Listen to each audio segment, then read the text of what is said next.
Ibinunyag na po ng PDP Laban ang planong gawing substitute candidate si Davao City Mayor Rodrigo Duterte sakaling ma-disqualify o umatras si Martin Dino na naghain ng certificate of candidacy para sa partido. Nakatutok si Mark Salazar.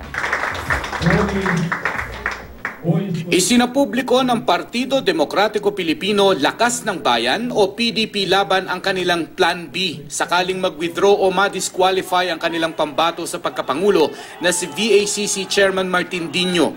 Nasa Resolution number 2 ng PDP National Council ang Plan B.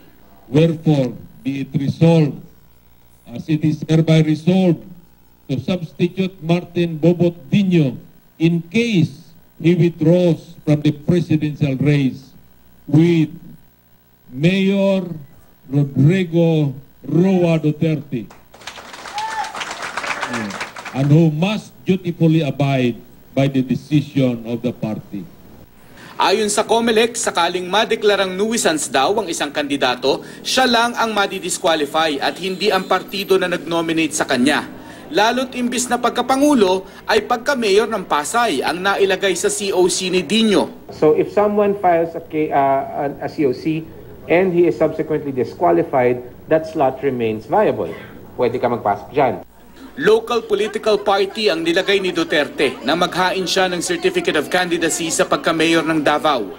Pero miyembro rin siya ng national party na PDP Laban, kaya pwede raw siyang humalili kay Dino sa pagkapangulo. We just made public resolution number 2 that in the event that Martin Dino withdraws from the race, Mayor Rodrigo Roa Duterte is being compelled by the PDP Laban to accept the nomination as substitute candidate. Pero hindi pa raw ngayon alam ng PDP Laban ang susunod na hakbang sakaling tumanggi muli si Duterte sa gusto nila. Hindi pa rin daw nila kasi ito nakakausap. Maghihintay muna raw sila ng pahayag mula sa Davao Mayor. May hanggang December 10 pa naman daw ang mga partido para mag-substitute ng kandidato nila. Patuloy na sinusubukan ng GMA News na kunan ng pahayag si Duterte. Mark Salazar, Nakatutok, 24 Oras.